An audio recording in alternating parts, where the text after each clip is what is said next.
Another way to study the Bible is with Nave's Topical Bible.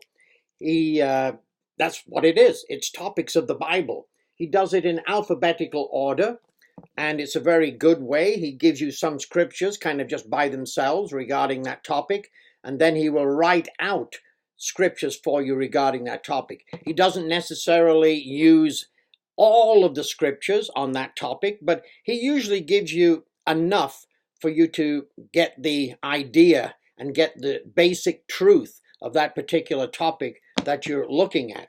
So if you go right to the beginning, practically, of Nave's Topical Bible, under abomination, we can see the scriptures then that he writes out, and I will now read those for you. So the ones that he writes out are these. Deuteronomy 22 verse 5, a woman shall not wear that which pertains unto a man, neither shall a man put on a woman's garment, for all that do so are an abomination unto the Lord thy God. We have in the stores, the big stores, the woman's section of clothing, the men's section of clothing.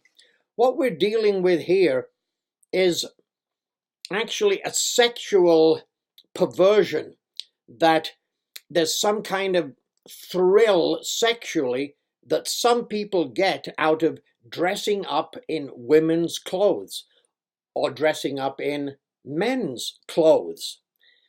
Now, certainly, it's very evident in using a man dressing up as a woman, because he's going to put on ladies' panties, he's going to put on a lady's bra, whatever else he may want to put on, a necklace and jewelry and, whatever, lipstick, eyebrow paint, or whatever he wants to put on to kind of get this somehow there's a sexual gratification by dressing up as a woman. And it's the same, a female can dress up as a man, and again, it's dealing with the sexual gratification of doing that. And that's what the Lord is against, and that's what the Lord calls an abomination. Proverbs 3 verse 32, for the froward is an abomination to the Lord, but his secret is with the righteous. Froward, looked on the internet, pertaining to a person difficult to deal with.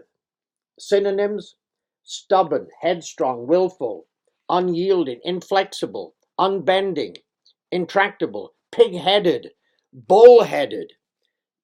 And it's all in a negative connotation in the way the Lord is looking at this. These are negative things, that he can't deal with a person such as that. Person who is pig-headed and unbendable. The Lord cannot deal with those kind of people. They just won't see what God is saying or trying to teach or do. And it's just pretty well, as you should know in your personal life, if you've ever dealt with somebody like this, you basically can't deal with them because they're absolutely stubborn. They're absolutely pig-headed, bull-headed. And so people in that kind of attitude, the Lord can't deal with. And so to stay in that kind of an attitude is an abomination to the Lord.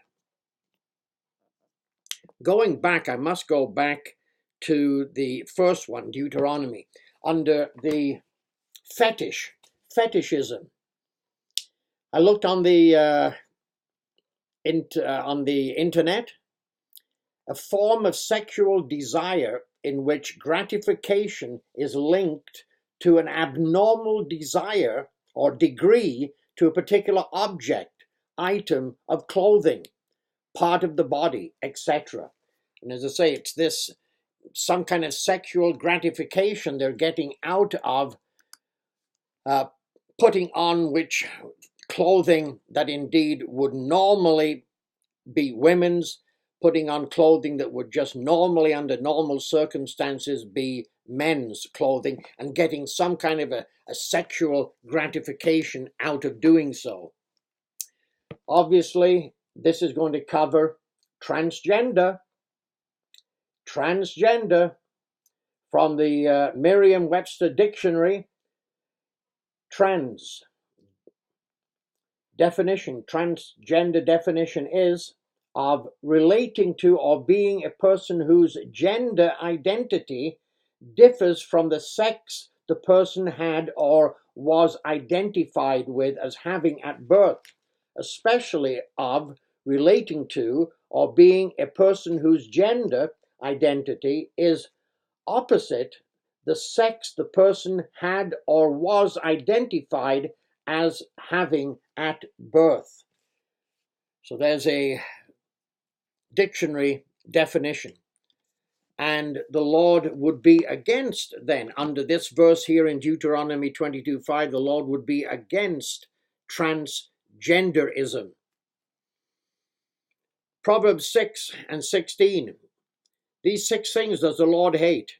Yea, 7 are abomination unto him: a proud look, a lying tongue, hands that shed innocent blood, a heart that devises wicked imaginations, feet that are swift in running to mischief, a false witness that speaks lies, and he that sows discord amongst brethren. You can meditate upon those. They cover quite a lot of the things that the Lord calls an abomination. Proverbs 8:7, wickedness is an abomination to my lips. The Bible definition of the wicked, Psalm 119, verse 53.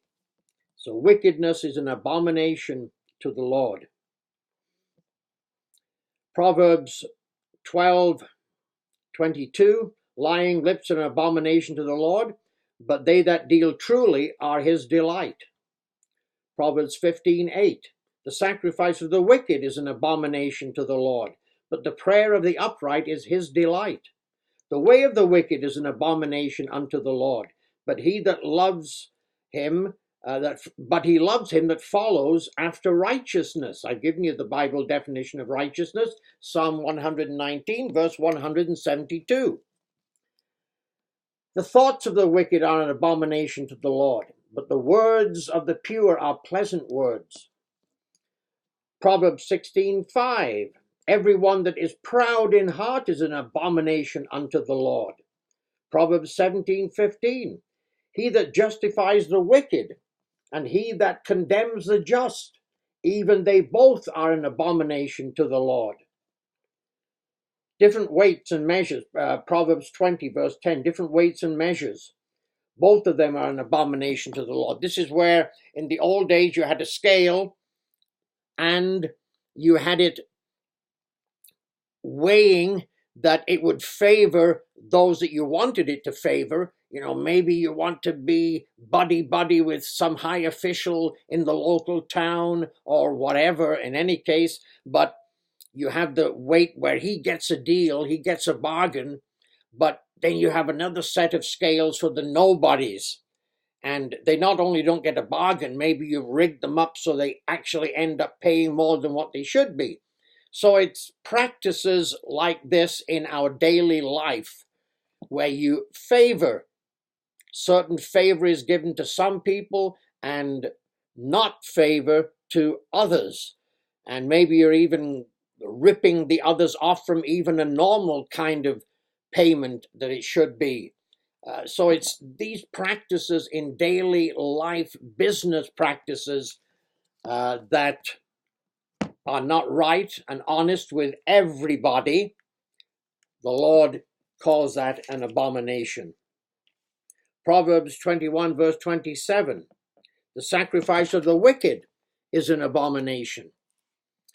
People who are going to come to worship God, but they know that they are not living the way that the Lord would want them to live. They are practicing some ways of life that they know are wrong, and they know that they are against the laws and the commandments of God. But they're still going to continue those practices and come before God. Today, I've got to be quite upfront. We have verses in the Bible that says that homosexuality, lesbianism, it would then be same-sex marriage, is an abomination to the Lord.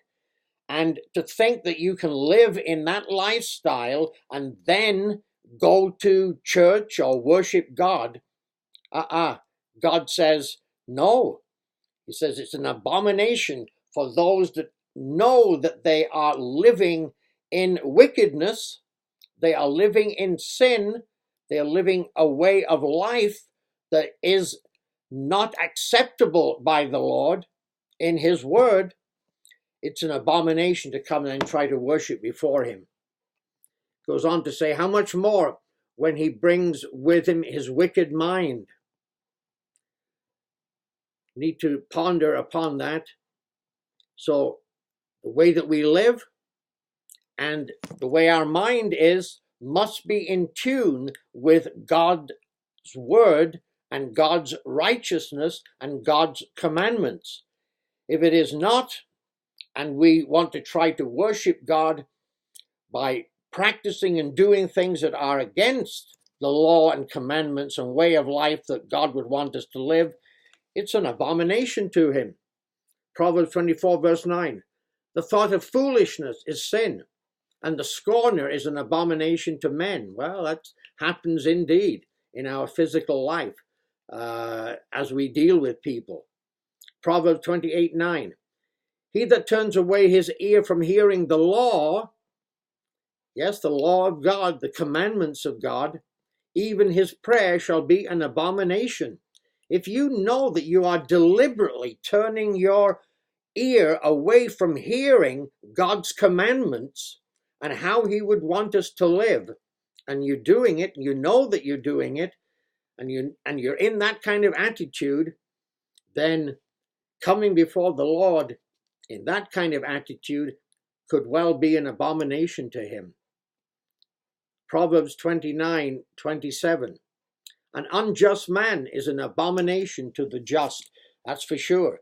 In living our lives, conversing ourselves in business practices, those that are unjust and are always trying to pull a scheme and always trying to get the better of you, well, the normal person, of course, does not like those kind of individuals, and neither does the Lord. So those are some of the verses that he writes out for you. He does give you some verses that he doesn't fully write out for you. I'd like to go through those next time because they're important verses to know under the word abomination what is an abomination to the Lord. So we'll go through some of those other verses next time.